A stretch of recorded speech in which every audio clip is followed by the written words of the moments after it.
Hello दोस्तों, कैसे हैं आप सभी लोग। उम्मीद करता हूं आपकी तैयारी बहुत अच्छी चल रही होगी। दोस्तों, कल हम लोगों ने साधारण ब्याज के कुछ क्वेश्चंस देखे थे। आज की क्लास में हम बात करेंगे चक्रवृद्धि ब्याज से संबंधित कुछ प्रश्नों को हल करने के लिए। उसके क्या कंसेप्ट होते हैं, क्या हम तरीके यूज करते हैं, इन सभी चीजों को एक बार फिर मैं यानी प्रदीप सिंह कौरव अपने खुद के यूट्यूब चैनल करियर पावर अड्डा 24/7 पर हाजिर हुआ हूं। आइए देखते हैं कुछ और प्रश्नों को और समझते हैं कैसे सॉल्व किया जाएगा। देखिए जरा, अब चक्रवृद्धि ब्याज के क्वेश्चन सॉल्व करने के पहले मैं आपको थोड़ा एक तरीका बता देता हूँ चक्रवृद्धि ब्याज का मतलब क्या होता है। तो आप चक्रवृद्धि ब्याज यानी कंपाउंड इंटरेस्ट को आप ये समझते हैं कि जब भी चक्रवृद्धि ब्याज की बात की जाएगी,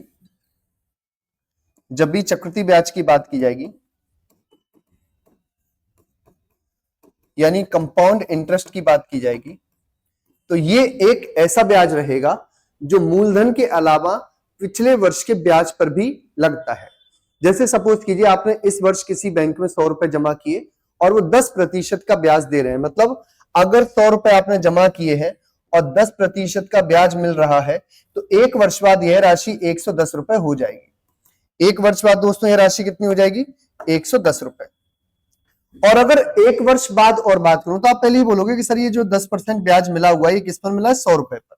लेकिन जैसे हम दूसरे वर्ष में जाएंगे तो जो 10% हमें ब्याज मिलेगा वो किस पे मिलेगा?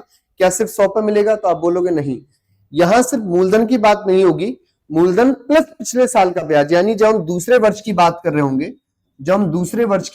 होंगे, तो मूलधन के अलावा जो पहले वर्ष का ब्याज है, अब आप बताइए इस 110 में 100 रुपए तो वही है जो हमने डिपॉजिट यानी जमा किए थे, और 10 रुपए क्या मिला है दोस्तों? ब्याज।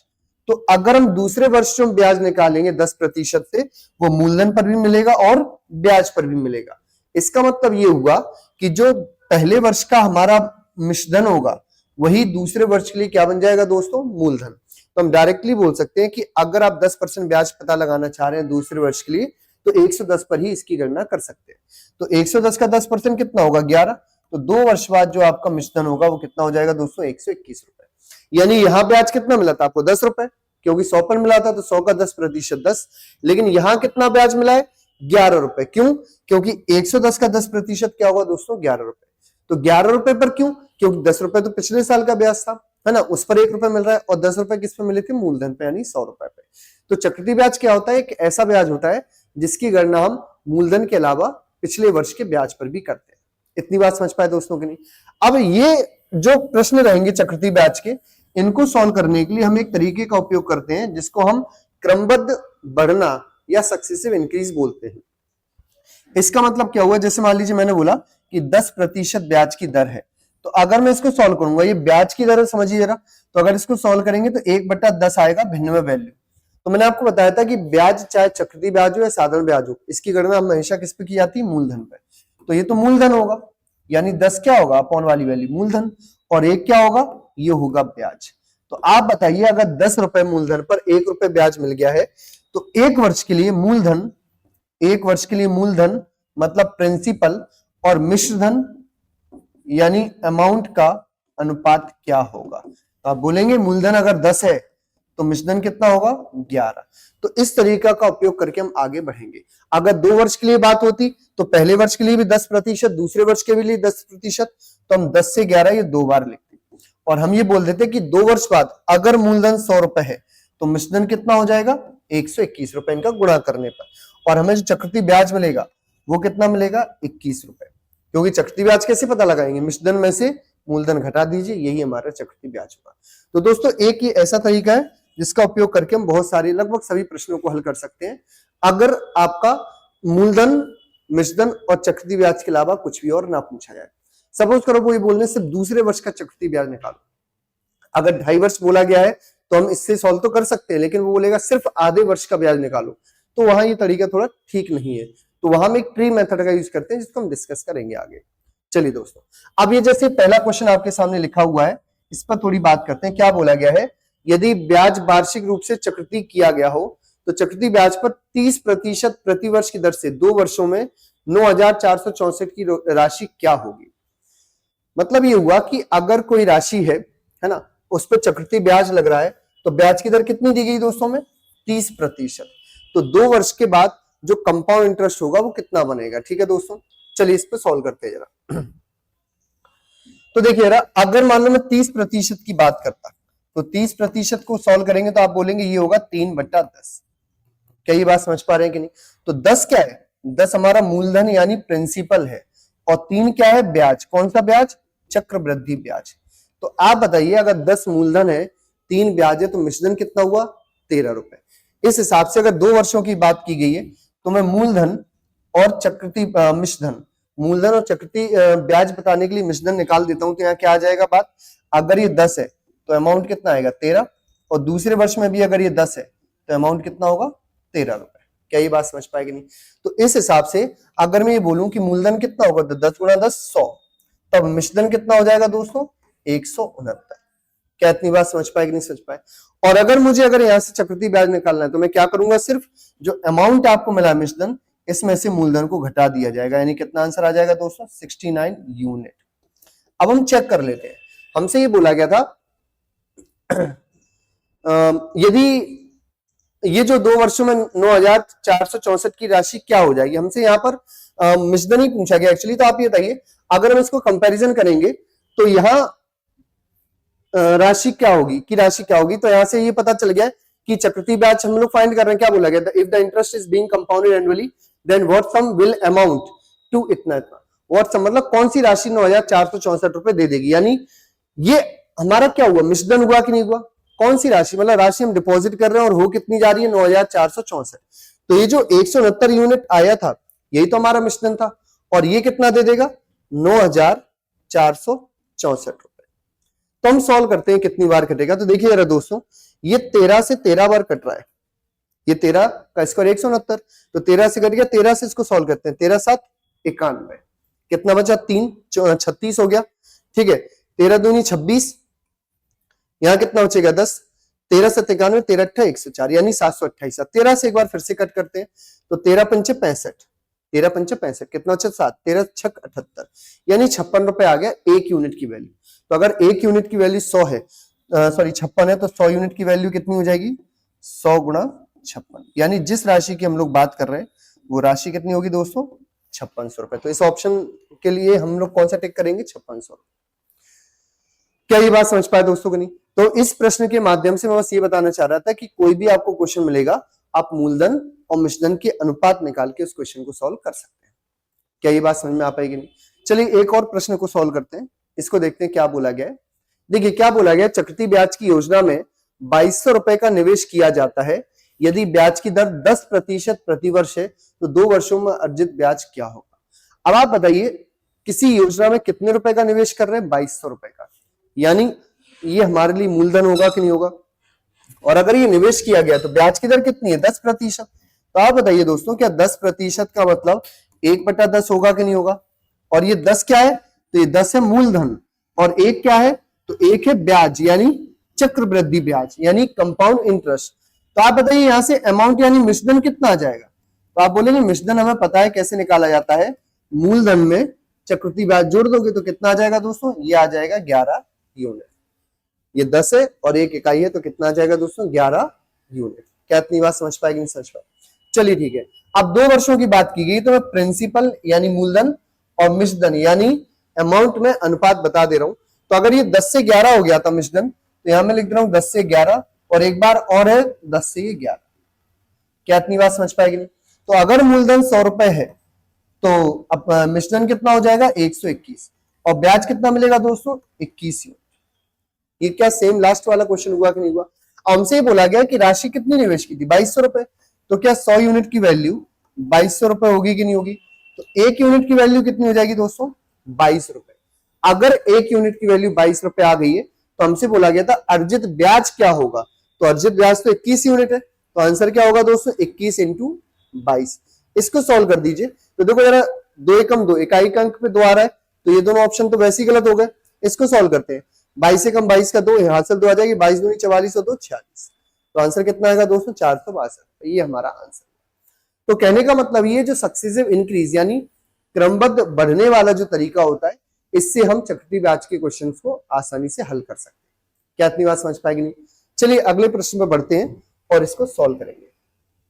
देखिए क्या बोला गया, गीता ने अपने बैंक खाते में एक निश्चित राशि जमा की जो 3 वर्षों में 5% प्रतिवर्ष की दर से 27,783 रुपए थी। ब्याज सालाना संयोजित किया जा रहा है, तो उसने कितनी राशि जमा की, कितनी राशि जमा की यानी निवेश की गई राशि निकालनी है। तो इसका मतलब ये हुआ कि हमें मूलधन की गणना करनी है कि नहीं दोस्तों। और ये क्या दिया गया, ये दिया गया मिश्र धन। तो हम सॉल्व करते हैं। अब ये बताइए, समय दिया गया 3 वर्ष और ब्याज की दर कितनी बोली गई है, 5%। तो अगर हम इसको सॉल्व करेंगे तो 5% का मतलब क्या होगा, 1/20। ये तो आप समझ पाए कैसे आएगा। अगर 5% दिया गया, मैं प्रतिशत हटाऊंगा तो बट्टे में 100 आ जाएगा। 5 से ये एक बार कटा और ये 20 बार, तो 1/20 आ गया। तो आप बताइए क्या ये मूलधन होगा कि नहीं होगा, क्या ये चक्रवृद्धि ब्याज होगा कि नहीं होगा। क्या इतनी बात क्लियर है। तो यहां से मिश्रधन कितना बन जाएगा, 20 में 1 जोड़ देंगे यानी 21 रुपए। तो अब देखिए, अगर समय 3 वर्ष है तो मैं मूलधन और मिश्र धन में अनुपात अगर बताना चाहूं तो कितना आएगा दोस्तों। तो आप बोलोगे अगर पहले वर्ष के लिए मूलधन 20 है तो 1 रुपए ब्याज फी संयोजित हुआ है, तो इसको जोड़ देंगे, मिश्रधन कितना आएगा दोस्तों, 21 रुपए। दूसरे वर्ष में अभी ये 20 से 21 रुपए हुआ है और तीसरे वर्ष में 20 से 21 रुपए हुआ है। तो टोटल जो हमारा मूलधन होगा वो कितना होगा, 20 गुणा 20 गुणा 20 यानी 20 का क्यूब। तो 20 का क्यूब कितना हो जाएगा दोस्तों, 8,000 रुपए। और यहाँ 21 गुणा 21 गुणा 21 मतलब 21 का क्यूब कितना होता है दोस्तों, 9,261 रुपए। 21 का जो क्यूब है घन वो कितना होता है दोस्तों, 9,261 रुपए। तो ये हमें मिल गया है वो राशि, जबकि हमसे क्या बोलेगी, राशि कितनी है, 27,783। तो आप मुझे बताइए क्या मैं इसकी गणना, इसकी तुलना 27,783 से करूंगा कि नहीं करूंगा। अब हम इसको सॉल्व करते हैं, देखो जरा। अच्छा, आप इसको सॉल्व करने के लिए डायरेक्टली देख सकते हो, 9 तिया 27 यही हुआ है कि नहीं, और 2 तिया 6, 600 और 61 तिया 183। तो क्या ये पूरी तरह ये 3 से कट जाएगा कि नहीं कट जाएगा। तो अगर 1 यूनिट की वैल्यू यहां से 3 मिल गई है तो 8,000 यूनिट की वैल्यू कितनी हो जाएगी दोस्तों। तो 3 का गुणा यहां भी कर लिया जाएगा, कितना आएगा, 24,000। तो जिस राशि को हमने निवेश किया है वो कितनी होगी दोस्तों, 24,000। तो क्या आप ये क्वेश्चन समझ पाए। इस क्वेश्चन का ऑप्शन कौन सा करेक्ट होगा, ऑप्शन नंबर डी। तो अब एक क्वेश्चन आप लोग ट्राई कीजिए और बताइए इसका आंसर क्या होगा। क्वेश्चन ये है, यदि ब्याज अर्धवार्षिक संयोजित किया जाता है। अच्छा, अर्धवार्षिक और त्रैमासिक, इनके बारे में भी थोड़ी बात कर लेते हैं कि जब भी आप ये बोलेंगे कि देखो ब्याज 3 तरीके से मिलेगा, या तो वार्षिक या अर्धवार्षिक या त्रैमासिक। इस बातों में, तीनों बातों में डिफरेंस क्या है, कब क्या करते हैं, समय कब क्या लिया जाता है, दर क्या होती है, तो इसकी बात करते हैं। देखिए, अगर ब्याज की दर वार्षिक है, अगर ब्याज की दर वार्षिक है तो इसका मतलब होगा हमें ब्याज कितनी बार मिलेगा, वार्षिक मतलब वर्ष में एक बार। ब्याज कितनी बार मिलेगा, एक बार। तो इसलिए यहां जो भी दर दी जाती है वो समान रहेगी जो भी दी गई, और समय हमारा एक बार रहेगा। मैं फिर से बोल रहा हूं दोस्तों, वार्षिक जब ब्याज की दर होगी तो ब्याज कितनी बार मिलेगा, एक बार ब्याज मिलेगा। आप यही मान के चलिए कि एक बार ब्याज मिलेगा क्योंकि वर्ष में मिलता है। और दर मान लो, कुछ भी मान लो, जैसे एग्जांपल ले लेता हूं मैं 12% के लिए। तो आप बताइए यहाँ ब्याज की दर 12% रहेगी कि नहीं रहेगी, और एक वर्ष की बात कर रहे हैं। अगर यही मैं छमाही या अर्धवार्षिक की बात करता, अर्धवार्षिक का मतलब क्या होगा दोस्तों, अर्धवार्षिक का मतलब होगा आधे आधे वर्ष में, मतलब 6-6 महीने में। तो 6-6 महीने के हिसाब से एक साल में कितनी बार ब्याज ले लेंगे हम लोग, 2 बार। तो इसका मतलब ये हुआ, अच्छा ब्याज अभी भी 12% ही मिलेगा। हम ऐसा नहीं सोच सकते कि अगर अर्धवार्षिक है तो ब्याज कम या ज्यादा मिलेगा, नहीं, ब्याज समान मिलेगा लेकिन तरीका चेंज हो जाएगा। अब आप ये बोलोगे कि अगर अर्धवार्षिक ब्याज की दर है तो ब्याज कितनी बार मिलेगा, ये अब 6-6 महीने के गैप से मिल रहा है तो एक वर्ष में 2 बार ब्याज मिल जाएगा। लेकिन पूरे वर्ष में अगर 12% मिलना चाह रहा है ब्याज तो 6-6 महीने में कितना मिलेगा, 6-6 रुपए, है ना। अर्धवार्षिक की दर पे ये क्या हो जाएगा, 6%। इसलिए सामान्यतः ये बोला जाता है कि जब भी अर्धवार्षिक दर होगी ब्याज की, उसके केस में जो दर है, जो रेट ऑफ इंटरेस्ट है वो आधा हो जाता है और समय कितना हो जाता है, 2 गुना हो जाता है। क्या इतनी बात समझ पाए कि नहीं समझ पाए। अच्छा, इसी केस में अगर मैं त्रैमासिक की बात करता, अगर मैं त्रैमासिक की बात करता तो त्रैमासिक का मतलब होता है हर एक 3-3 महीने बाद। तो आप बताइए अगर 3-3 महीने बाद ब्याज मिलेगा, साल भर में कितनी बार ब्याज मिलेगा, आप बोलेगे एक साल में 4 महीने, और 3-3 महीने गैप से मिलेगा तो 4 बार ब्याज मिल जाएगा। यानी जब वार्षिक में 1 बार मिला, अर्धवार्षिक में 2 बार, तो त्रैमासिक में कितनी बार ब्याज मिलेगा दोस्तों, 4 बार। और ब्याज की दर कितनी होगी, तो आप बताइए 12 रुपए चाहिए आपको साल भर में, 3-3 के गैप से ले रहे हो तो 4 बार ब्याज मिलेंगे, तो ब्याज की दर कितनी हो जाएगी, 3%। क्या ये बात समझ पाए। इसलिए हम सामान्यतः क्या बोलते हैं कि जब भी जो वार्षिक ब्याज की दर है और अगर हम त्रैमासिक की गणना करेंगे तो ब्याज की दर कितनी होती है, 1/4 हो जाती है। और समय कितना हो जाता है दोस्तों, 4 गुना समय हो जाता है। तो इन तीनों चीजों को आप समझ पाओगे। यहाँ कुछ ऐसा नहीं है कि हमें कुछ रटना पड़ेगा या कुछ याद करना पड़ेगा, फिर सीधे सीधा ये कंसेप्ट समझ पाते हैं कि अर्धवार्षिक का मतलब आधा हो जाएगा, त्रैमासिक का मतलब हर एक 3 महीने बाद। अब जैसे इस प्रश्न की बात कर लेते हैं दोस्तों, यहाँ क्या बोला गया है कि अगर मान लेते हैं कि जो 18 महीने के लिए 20% वार्षिक ब्याज की दर से 7200 रुपए की राशि पर चक्रवृद्धि ब्याज क्या होगा। तो आप बताइए 18 महीने बोला गया है, क्या 18 मंथ यानी महीनों का मतलब हम ये बोल सकते हैं कि 3 छमाही है, 3 छमाही मतलब 3 बार अर्धवर्ष के हिसाब से ब्याज मिलेगा, है ना। अब आप मुझे बताइए ब्याज की दर कितनी है, 20%, तो ब्याज की दर कितनी हो जाती है, आधी हो जाती है। तो आधी हो जाएगी यानी दर कितनी आ जाएगी, 10%। और 3 छमाही है तो सॉल्व करने का तरीका हमारा नहीं बदलेगा, वही रहेगा। तो अगर मैं डायरेक्ट यहां से आपसे मूलधन पूछूं और मिश्रधन पूछूं तो क्या आप लोग बता सकते हैं कि नहीं बता सकते हैं, बताइए जरा। मूलधन कितना होगा, तो आप बोलोगे 10 रुपए, क्यों, क्योंकि 10% का मतलब 1/10 होगा, तो 10 तो मूलधन हो गया। और मिश्रधन कब आएगा, जब मूलधन में आप ब्याज जोड़ दोगे, तो 10 में 1 जोड़ेंगे तो कितना आ जाएगा दोस्तों, यहाँ पर मिश्रधन 11 रुपए। ऐसा ही कितनी बार चलेगा, 3 बार चलेगा। तो पहली बार के लिए यानी पहली छमाही के लिए, दूसरी छमाही के लिए ये लिख दिया है, और तीसरी छमाही के लिए भी ये लिख दिया। 3 छमाही क्यों, क्योंकि 18 महीने बोला गया था, तो 18 महीने का मतलब 1.5 साल, 1.5 साल का मतलब 3 अर्धवर्ष। तो अब आप बताइए मूलधन कितना हो जाएगा, 1000 रुपए, और मिश्रधन कितना होगा, 1331 रुपए। तो हमसे क्या बोला गया था, ब्याज बताना, तो ब्याज कितना होगा दोस्तों, 331 रुपए, यही ब्याज हुआ कि नहीं हुआ। लेकिन अब राशि कितनी बोली गई हमें, 7200 रुपए राशि बोली गई है। तो अगर 7200 रुपए राशि बोली गई थी 20% से 7200, तो आप बताइए क्या 1000 रुपए की वैल्यू हमारे लिए 7200 के बराबर होगी कि नहीं होगी। तो अगर एक यूनिट की वैल्यू यहां से निकालेंगे तो कितना आएगा, देखिए 2 जीरो से 2 जीरो कट गया, है ना, और एक जीरो इधर आएगा, दशमलव लग जाएगा, तो एक यूनिट की वैल्यू कितनी आएगी दोस्तों, 7.2।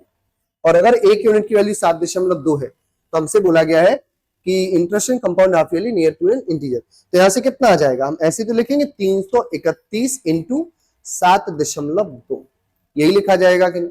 अब आप इसको चाहो तो सॉल्व करते हैं, दशमलव हटाएंगे अपॉन में 10 आ जाएगा, वही चीज है।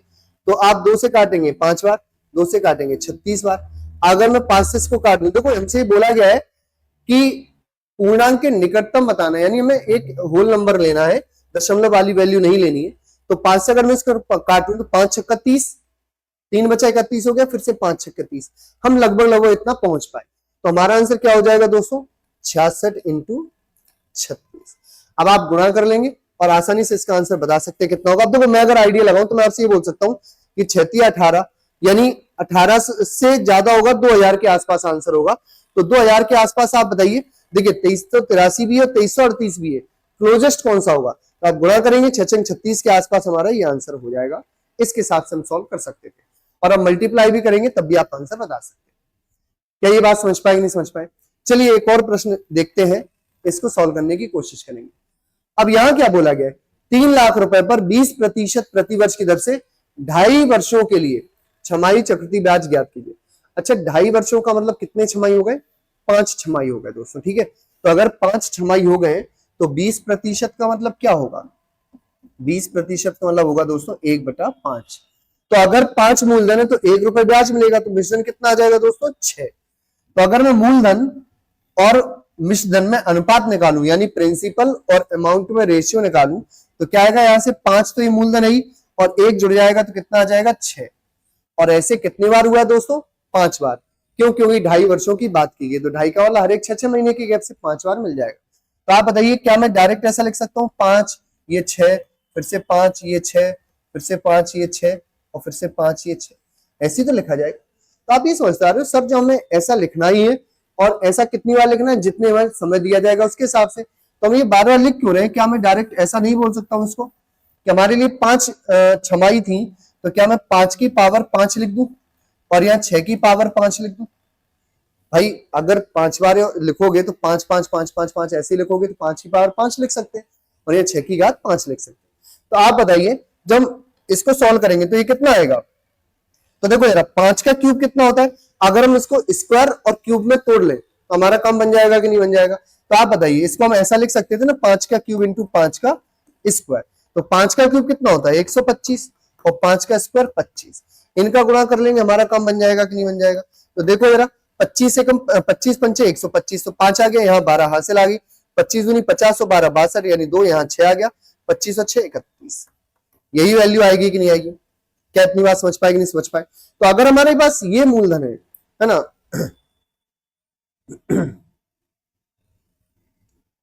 ठीक है, तो अगर यहां से ये मूलधन आ गया है हमारे पास, तो आप बताइए जरा मिश्रण कितना आएगा। तो यहां भी 6 का क्यूब इंटू 6 का स्क्वायर, यानी 6 का क्यूब कितना हो जाएगा 216 इंटू 6 का स्क्वायर 36। इनको गुणा करेंगे, यहां वैल्यू आएगी और दोनों का अंतर निकाल देंगे, वही हमारे लिए चक्रवृद्धि ब्याज होगा। तो 3 लाख रुपए पे आप डायरेक्टली सॉल्व करोगे और मुझे बताना आंसर कितना है। ठीक है दोस्तों, आप इसको ट्राई कीजिए और कमेंट बॉक्स में इसका आंसर बताना कितना आंसर आएगा इसके लिए।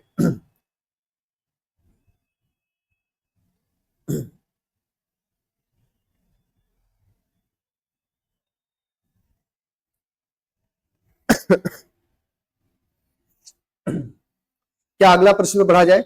देखिए अगले प्रश्न में बढ़ते हैं और देखते हैं अगला प्रश्न क्या है। क्या बोला गया है?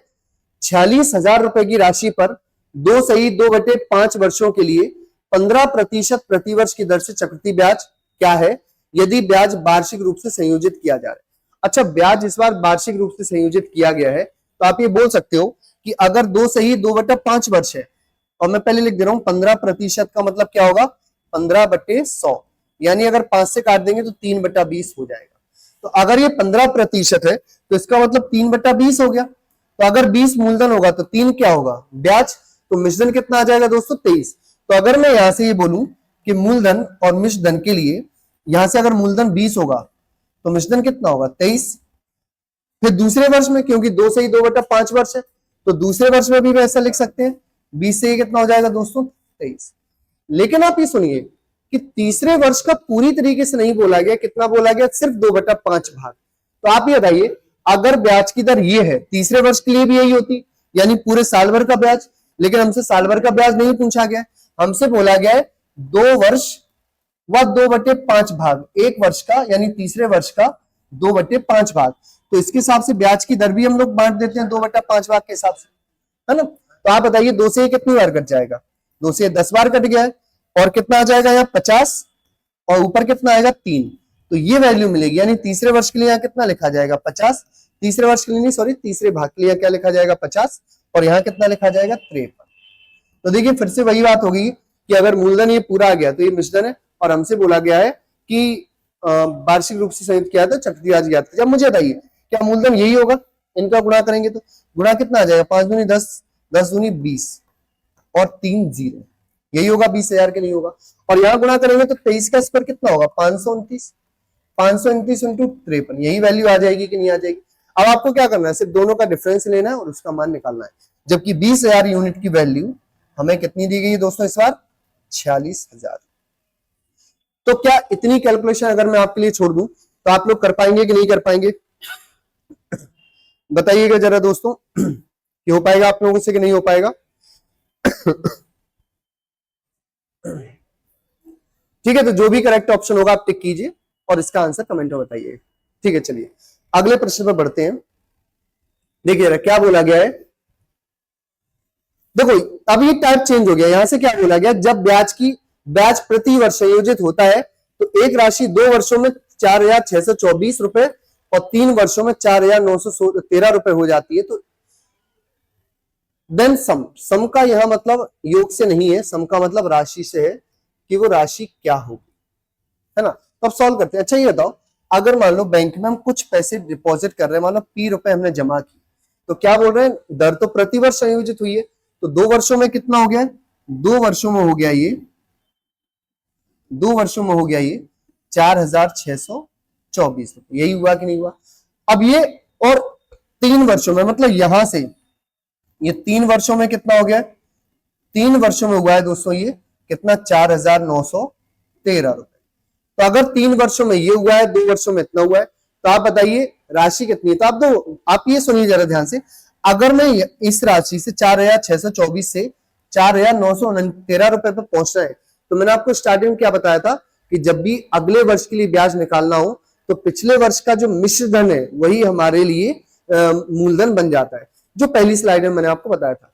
इसका मतलब जब ये 2 वर्ष के बाद के लिए मिश्र धन ही तो ये, क्योंकि मूलधन तो ये था P रुपए, और हमने कुछ ब्याज प्राप्त किया है कितने दर पे, कुछ भी दर रही थी पता नहीं है, लेकिन ये मिश्र धन बन गया कि नहीं। और अगले तीसरे वर्ष के लिए ये जो मिश्र धन है 4913, ये कौन से मूलधन पे मिला होगा, 4624 रुपए पे। यानी एक वर्ष के लिए, यानी तीसरे वर्ष के लिए ये जो मूलधन है, मिश्र धन है, ये मूलधन बन जाएगा कि नहीं बन जाएगा। तो आप बताइए जरा, यहां जो ब्याज की दर होगी वही तो यहां होगी, तो हम पहले ब्याज की दर निकाल लेते हैं एक वर्ष के लिए। तो आप सुनिए जरा, अगर रेट ऑफ इंटरेस्ट निकालना हो तो रेट ऑफ इंटरेस्ट के लिए मैंने कल फॉर्मूला बताया था कि एक वर्ष का ब्याज अपॉन मूलधन इंटू 100, यही हमारा आंसर होता है। तो आप बताइए 4913 में से अगर 4624 उठाऊं तो कितना बचेगा, वही ब्याज होगा कि नहीं। चलिए घटाते, 13 में से 4 जाएगा, कितना बचेगा, 9 रुपए। ठीक है, यहाँ 10 बचा, 10 में जो 2 जाएगा 8 रुपए, और यहाँ बचा 8, 8 में 2 जाएगा 6 जाएगा 2 रुपए, ये 289 बचा। और मूलधन कितना है, 4624 रुपए इंटू 100। क्या यही हमारे लिए ब्याज की दर होगी कि नहीं। तो पहले ब्याज की दर की गणना कर लेते। अच्छा दोस्तों, ये 17 से कट रहा है, 17 का स्क्वायर है, तो 17 से 17 बार कट जाएगा। 17 से इसको काटते हैं 4624 को, कितनी बार कटेगा, तो देखिए जरा ध्यान से, 17 दूनी 34, 12 बचेगा, 122 हो गया, है ना। 17 दूनी 34, यहाँ 12 बचे, 122 हो गया, 17 सत्ते 119, और यहाँ 122 है, कितना बचेगा, 3 बचेगा यहाँ से दोस्तों। अब 3 ये 34 हो गया, 2 बार कट गया, और 17 से कैंसिल आउट करते हैं, 17 एकम 17, यही आएगा कि नहीं आएगा। और ये कितना बच गया है, 10, 102, 17 छिक्का 102। तो आप बताइए, क्या जो रेट ऑफ इंटरेस्ट वो मैं 1/16 इंटू 100 मिल गया कि नहीं मिल गया। और भी चाहो तो आप 4 से ये 4 बार काट देते, 25 बार काट देते, और ब्याज की दर कितनी मिल जाती, 25/4%। यही आया था दोस्तों कि नहीं आया था। तो अगर ये ब्याज की दर है, हालांकि हमें जरूरत सिर्फ इसी की थी, 1/16 की, सिर्फ इसी की जरूरत है।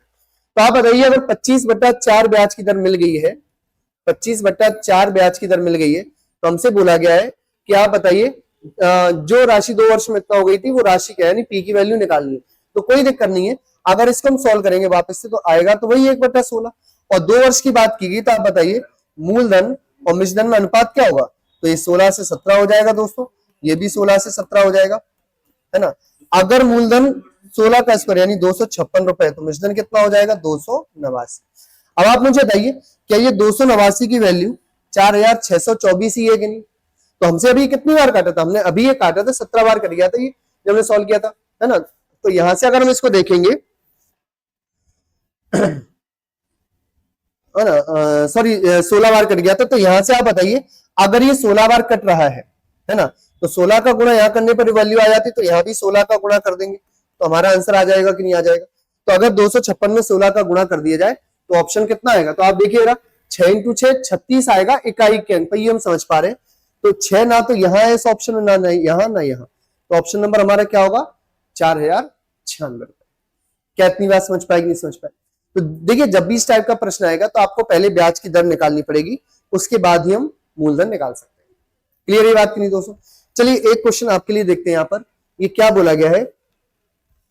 अच्छा, यहाँ ये बोला गया, एक निश्चित राशि 2 वर्षों में 2,91,600 रुपए और वार्षिक चक्रवृद्धि ब्याज पर 3 वर्षों में 3,14,928 रुपए हो जाती है। तो 40,000 रुपए, 40,000 ही दिया है, 40,000 रुपए पर 2 वर्षों के लिए समान दर पर साधारण ब्याज कितना होगा। अच्छा, पहले तो हमें दर निकालनी है, और दर आ जाएगी, तो 40,000 रुपए पर ब्याज कितना मिलेगा, साधारण ब्याज, ये हमसे पूछा गया है। तो इसको भी सॉल्व करने का तरीका तो यही रहेगा। क्या बताइए, अगर 2 वर्षों में कोई राशि, 2 वर्षों में कोई राशि कितनी हुई है, तो 2 वर्षों में राशि हुई है 2,91,600 रुपए, और 3 वर्षों में, 3 वर्षों में कितनी हो गई है, 3 वर्षों में हो गई है 3,14,928। तो आपको अगर हमसे ब्याज की दर पूछी जा रही है, तो आप ये बोलोगे कि सर पहले ये अगर मिश्र धन था यहाँ के लिए, तो अगले मिश्र धन के लिए मूलधन हो जाएगा कि नहीं।